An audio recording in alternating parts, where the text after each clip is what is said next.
Bonjour et bienvenue à votre émission Astromag. Voici vos prévisions pour la semaine du 28 septembre au 4 octobre. Bonjour Marie-Claude. Bonjour Marilyn. Un autre éclipse cette semaine? Oui, alors, ça suit, hein? Éclipse lunaire, éclipse solaire. Mais on a fini après, je pense, pour l'année. Oui, j'espère que ça ne sera pas une tempête émotionnelle comme non, ça. C'est doux. Toi, c'est plus doux. Ah, ben, j'ai bien hâte de voir. Alors, cette semaine, la Lune est en balance. Mercure est en balance aussi. Donc, allons voir les positions des planètes.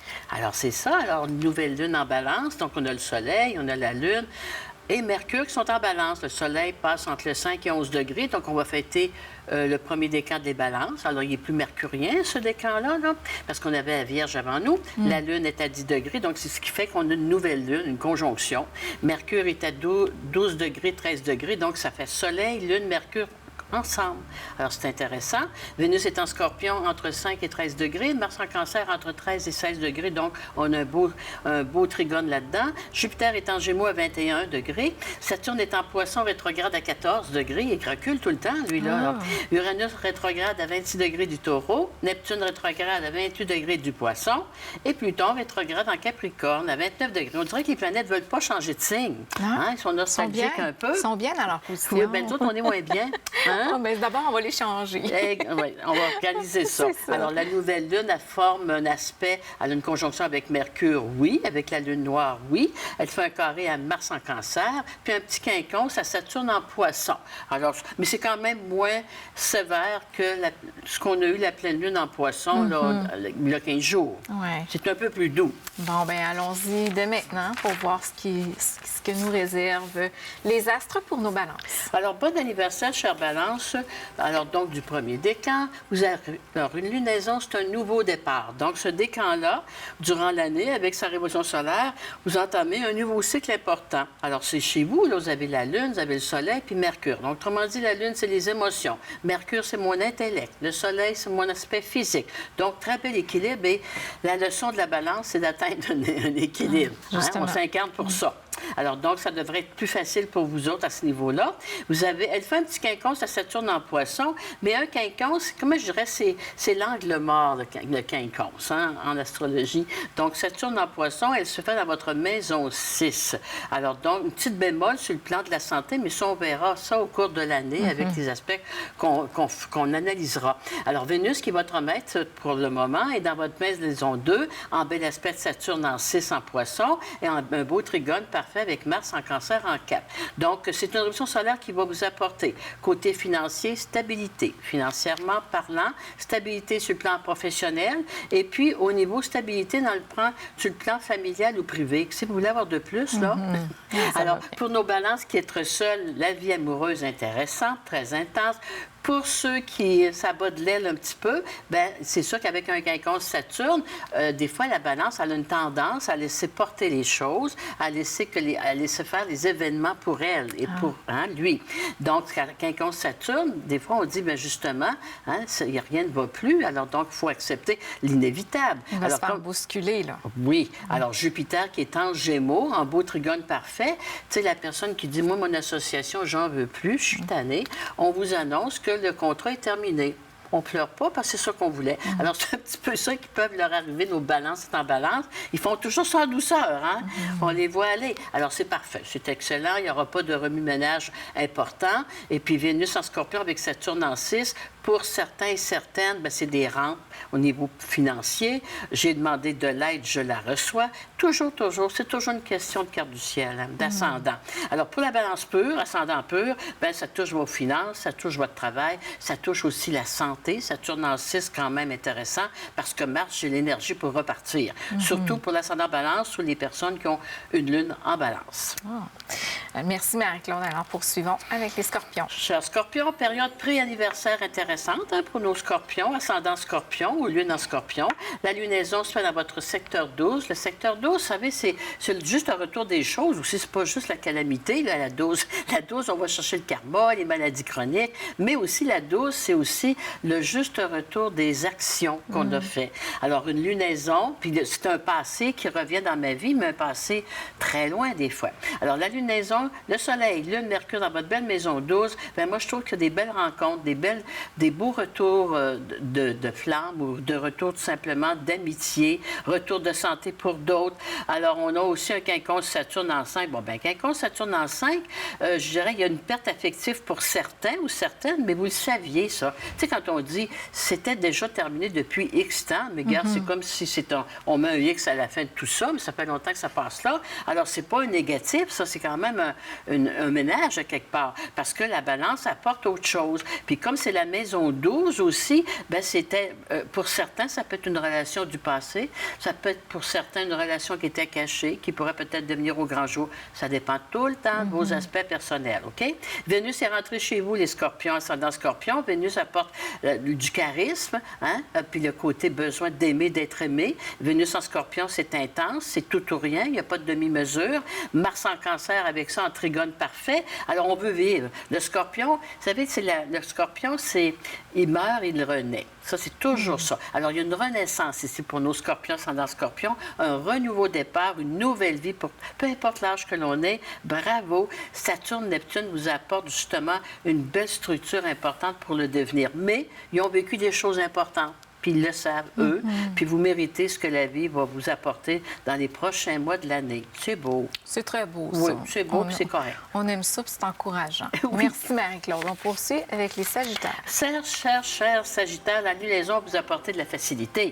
La lunaison en signe d'air dans votre maison 11, les appuis professionnels, l'esprit d'équipe. On avait vu ça, ça nous passait un petit peu, oui. Mais la lunaison, elle a une emphase importante. C'est démarré, c'est reparti, c'est lancé. Alors, les projets sont lancés, les résultats ne tarderont pas à arriver parce que Jupiter est en Gémeaux, en Trigone là-dedans. Alors, ça va faire... tu sais, des fois, on part un projet puis on pense pas que ça va être bon. On ne sait pas ce que ça va donner, mais on le lance, mais ça fait wow! Oui. Alors, donc, cher Sagittaire, ascendant Sagittaire, d'ici le mois de mai, attendez-vous à avoir de très belles surprises, de très beaux résultats. Sur le plan, la 11, bien, c'est le côté projet professionnel et autres. Puis Jupiter en 7, association, partenariat.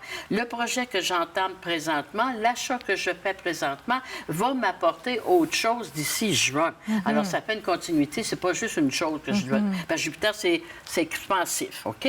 Après ça, vous avez Mars qui est en cancer, dans votre maison 8, en bel aspect de Vénus en scorpion en 2. Pour certains Sagittaires ou ascendant Sagittaire, il y a peut-être des transactions importantes, mais je dirais plutôt c'est des finalités, dépendamment toujours, mais la vie, ça a le rapport aux héritages, au patrimoine ou bien aux assurances quelconques. Alors, pour certains, si vous avez fait des demandes quelconques pour un aide sociale ou autre, bien, ça devrait s'activer à ce niveau-là. Très, très intéressant. C'est une belle période, mois d'octobre, là. C'est le fun à préparer. Oh, on lit ça, on entend ça. Oui. Merci, Marie-Claude. On poursuit avec les Capricornes. Alors, cher Capricorne, la lunaison se fait dans votre secteur 10, vous autres, la carrière, la profession. Alors, donc, enfin, ça bouge, c'est ce qu'on voulait, le Capricorne, ascendant Capricorne.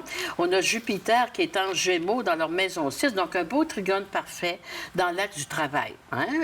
6 et 10. Mars qui est chez vous dans votre belle maison 7, en bel aspect de Saturne. Les Capricornes qui êtes seuls, l'amour est au rendez-vous et pas loin, là. Et pour ceux qui sont en couple ou en association, il y a une belle assise. Saturne en poisson avec un bel aspect comme ça, là. On renoue des choses importantes. Vénus est en 11 aussi, amitié du passé qui pourrait revenir, amour aussi du passé qui pourrait refaire surface dans votre vie. Cher Capricorne, réagissez. Bon. Merci, Marie-Claude. Alors, on s'arrête pour une courte pause. Au retour, nous poursuivons avec les Verseaux.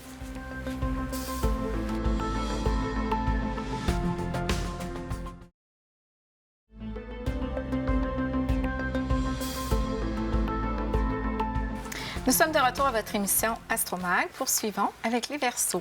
Alors, cher Verseau, la lunaison se fait dans votre secteur 9, les voyages, les projets, l'évolution. Alors, donc, c'est important, un signe d'air par rapport à votre signe d'air, merveilleux, un autre signe très favorisé, puisque Jupiter est dans votre maison 5. Alors, on a des belles opportunités de loisirs, d'évasion. hein, puis de voyage ou d'opportunités à aller travailler à l'extérieur aussi, d'apprendre des nouvelles choses. Mais c'est amusant, c'est pas lourd. En signe d'air, c'est jamais lourd. Alors, cher Verseau, ascendant Verseau, surtout l'Uranien, il ne demandera pas mieux de s'embarquer dans ces projets-là. Le Saturnien, lui, il est un peu plus sur sa réserve. Mais à quelque part, le vrai Uranien, il peut même dire, regarde, je pars, je vends tout et je m'en vais. Le Verseau, quand je pense au Verseau, je pense un peu aux voiliers. Tu sais, les personnes qui partent pendant quelques mois. Oui, le vent dans les voiles, puis la paix, hors du sentier battu. Alors, bref, la 9, c'est un petit peu ça. Puis c'est aussi intérieurement, aussi. Je me sens plus léger. Ma philosophie de vie a beaucoup changé. Et puis, Jupiter en Gémeaux, bien, c'est pour que ça soit facile. Beaucoup de chance aussi à l'horizon, parce que Jupiter, avec l'amour planétaire en balance, c'est des belles opportunités de chance, de loterie même, à quelque part. Vous avez aussi le beau nœud nord. Le nœud nord est en bélier, donc c'est de l'action, ça, ici. Alors, donc, Uranus en 4, beaucoup de déracinement pour plusieurs Verseaux, ascendants Verseaux, ou les personnes qui ont des lunes en Verseau cette année. Alors, c'est une belle période, des belles opportunités à saisir, des nouveaux contrats, des nouveaux objectifs. Mars qui est en Cancer, bien, Mars qui est en Cancer, et dans votre maison 6, la routine, ça tue un Verseau. La routine, ça tue. Alors, donc, puis on a eu droit de bol de leur routine, nos Verseaux, je pense. Donc, avec les planètes en signe d'air, bien, profitez-en, les opportunités sont à saisir. Les nouveautés vont leur faire plaisir. C'est bien dit, la nouveauté. Merci Marie-Claude. On poursuit maintenant avec nos poissons. Bon, nos poissons, la lunaison qui se fait dans votre maison 8, hein, puis en plus c'est un éclipse, mais quand même bien respecté. Alors la lunaison dans 8, ça touche l'argent. Hein? La maison 8, c'est l'argent, l'impôt, les assurances, les pensions, les rentes qui me devaient, l'arriérage à quelque part. Alors enfin, cher poisson, ascendant poisson, pour certains, avec Jupiter en 4, vous devriez avoir de très, très bonnes nouvelles à ce niveau-là. Surtout si vous avez fait des démarches quelconques. La 8, c'est l'argent, le côté financier qui m'est dû. Pour d'autres, ça peut être un legs, un héritage, bien sûr, dépendamment d'où on en est rendu, puisqu'il y a un quinconce Saturne ici. Et puis, on a aussi Mars en Cancer. Donc, Mars en Cancer, l'énergie repart, parce que le Soleil est en eau. Mars en eau, ça apporte une nouvelle énergie. Puis Vénus qui est en Scorpion en eau, en bel aspect de Mars en Cancer. L'amour est au rendez-vous pour plusieurs poissons ou ascendant poissons. Puis Saturne, c'est de l'engagement, c'est de la structure, c'est de la stabilité. Pour nos jeunes poissons, c'est le côté parental, la responsabilité, l'engagement familial. Pour certains, de certain âge, bien, c'est la retraite bien méritée, puis le repos, comme on dit, du guerrier. Alors, c'est enfin, les poissons, ascendant poissons, sont sortis de toute cette période-là là, qui était quand même pas évidente. Ils ont goûté dans les dernières chroniques. Ils ont tout perdu. Façon de parler, ils se sont épurés. C'est que de le dire. Bon, mais ils repartent plus légers. Oui, il y a ça. Merci Marie-Claude. On poursuit avec nos béliers. Cher bélier, la lunaison se fait dans votre maison 7, vous autres, la maison de l'autre, des autres, de l'associé partenariat. Quinconce Saturne en 12. Cher bélier, ascendant bélier, la vie vous a demandé de voyager plus léger, de choisir vos contacts, de choisir vos choix de vie aussi. Saturne, on ne traîne plus rien derrière nous. Alors, le passé, qu'est-ce qu'on fait avec un passé? Hein? Repenser aux souvenirs du passé, les côtés ancestral, peu importe. Alors, je regarde en avant. Puisque la lunaison soit dans ma maison 7 avec un beau Jupiter en Gémeaux, j'apporte du nouveau. Du nouveau au niveau extérieur, du nouveau dans ma vie familiale, association, partenariat, oui. Pour certains béliers, ascendant bélier ou ceux qui ont des lunes en bélier, Vénus, c'est dans votre maison 8, là, en Scorpion, par exemple. La maison 8, c'est la maison du Scorpion. Alors, il y a certains béliers qui vont sûrement avoir à régler des successions, ou bien vous changez vos papiers, je ne sais pas trop quoi. Saturne en 12, vous allez y penser. Alors, c'est quand même un secteur important qui dit, la 8, c'est les assurances, les donations, les legs, le patrimoine. Puis la 12, bien, c'est ça, c'est ce qui arrive. Alors, dépendamment de la carte du ciel de chacun, ou pour d'autres, simplement, Mars en 8 avec un bel aspect de Saturne en 12, je reprends ma vie en main, ma santé reprend. La 8 aussi, on dit c'est les risques opératoires pour certains, mais avec un beau Saturne en poisson, tu as un bélier, là, il ne consulte pas souvent.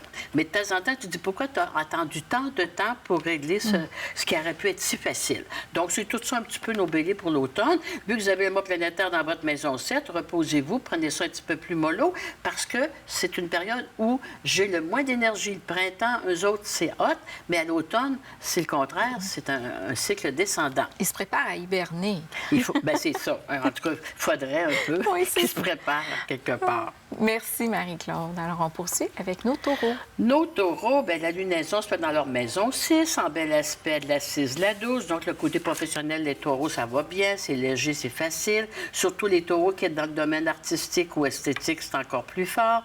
Vous avez fait du ménage, chers taureaux, ou la vie va vous enlever quelques personnages dans votre vie sociale, professionnelle, mais quand c'est un quinconce Saturne, ça ne paraît pas tellement. C'est quelque chose de trop que j'ai plus besoin d'avoir. OK? Alors, des fois, ça se fait tout seul, le ménage. Hein? Vénus est dans votre belle maison 7, les taureaux, ascendant taureau, Vénus en bel aspect de Mars en cancer, la vie amoureuse, la vie de couple était très intéressante. Pour ceux et celles qui être seuls, bien, Mercure en signe d'air, il y a des rencontres très favorisées. Puis Vénus avec un bel aspect avec Saturne en 11, je dirais, des fois, c'est des gens qu'on a connus, qu'on a croisés dans le passé, mais on n'aurait jamais pensé que ça deviendrait plus intense que cela. Alors, donc, pour certains taureaux, et surtout l'ascendant taureau, je pense que vous avez des choses intéressantes à vivre à ce niveau-là. Donc, des personnes qui refont surface. Oui, mais pas des fantômes. Des nouveaux rôles. C'est ça, voilà. Voilà, un nouveau timing, là. Bon, merci, Marie-Claude. Ben oui. Alors, merci. On s'arrête pour une courte pause. Au retour, nous poursuivons avec les Gémeaux.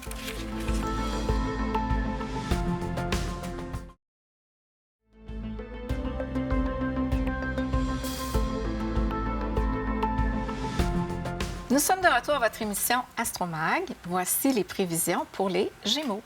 Alors, les Gémeaux, la lunaison se fait dans leur maison 5, la maison des gains, hasard, loterie, loisirs, affectivité.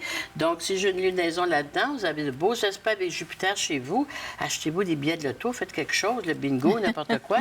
Mais c'est très favorisé. Puis c'est favorisé pour tous les signes d'air et de feu. Alors, chers Gémeaux, sont dans Gémeaux. Une lunaison là-dedans, c'est un nouveau cycle important, des nouveaux projets.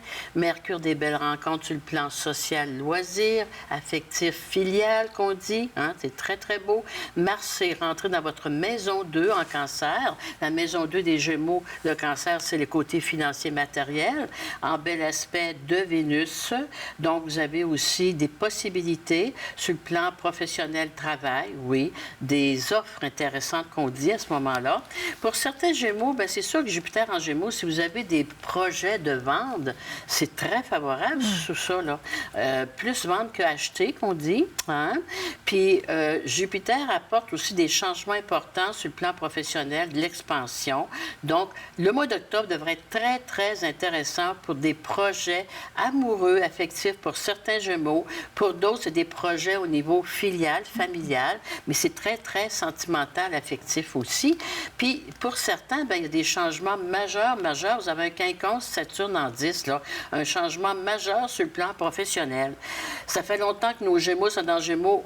Pour certains, ont le goût de faire des changements. On attendait l'opportunité. Bien, moi, je trouve qu'avec des aspects comme ça, Marilyn, c'est une très belle opportunité à saisir. Mais un Gémeaux n'est pas un Capricorne. Habituellement, il saisit rapidement. Oui. Bien, merci, Marie-Claude. On poursuit maintenant avec nos cancers. Bon, nos cancers, la lunaison, elle se fait dans votre maison 4, familiale, la famille, la vie personnelle, privée. C'est important. Vous avez Mars chez vous en bel aspect de Vénus. On reprend de l'énergie. Mars en cancer, on s'implique, on s'installe tranquillement en douceur, mais on prend action. Avec un beau Saturne en 9, pour certains, ils peuvent changer l'évolution au niveau des cours. Je peux vraiment avoir le goût de m'inscrire dans d'autres choses. Pour d'autres, j'ai le goût vraiment de me retirer de. Saturne, ça peut être un retrait préventif. Pour d'autres, Vénus en 5, c'est la vie amoureuse, surtout pour l'ascendant cancer ou la lune en cancer. Vous avez des belles possibilités affectives amoureuses. Puis comme j'ai Vénus avec Saturne, bien, ça a un lien aussi avec le passé. Ça, une relation amoureuse du passé qui reviendrait ou tu sais, comme on dit des fois, c'est même quand on parle de passé, ça peut être très loin. Mais comme j'ai Vénus en Scorpion, c'est très, très intense. Alors donc, la Vénus en Scorpion dans le ciel avec Mars, les relations importantes affectives que les signes d'eau peuvent avoir dans leur vie, c'est important, mais c'est très passionné, qu'on dit. Après ça, la lunaison qui se fait dans leur secteur 4 familial de travail. Pour certains, il y a des transactions. Peut-être que je veux plus vendre qu'acheter, mais je veux changer des choses importantes sur le plan de ma vie personnelle, immobilier ou autre. Alors, on va aller chercher ça. Puis avec un beau quinconce Saturne en 9, un autre signe que le passé, car Cancer, Capricorne, Vierge, Taureau, le passé, il n'est plus là. Alors, je dois construire dans le futur. Uranus, c'est l'avenir. Jupiter, c'est l'avenir. Donc, Uranus en Taureau, il nous a tous déraciné quelque chose dans nos vies, si on le sait. À ça, qu'est-ce que je mets à la place? Alors, cher Cancer, c'est dans le Cancer, ça touche beaucoup votre vie personnelle privée, puisque les planètes sont toutes dans des secteurs de vie personnelle. Mais ça dépend toujours encore de chacun. De la carte du ciel. Et voilà. Merci, Marie-Claude. On poursuit avec nous, Lion. Cher Lion, la lunaison se fait dans votre secteur 3, les déplacements. Donc, beaucoup de déplacements pour nos lions ascendant Lion cette semaine et le mois à venir. Vous avez Jupiter dans la 11, des projets, des contrats qu'on vous propose. Alors, on a des lions et lionnes très affairés tout au long du mois d'octobre, c'est évident. Vous avez aussi Vénus en 4 avec Mars en Cancer, c'est très beau.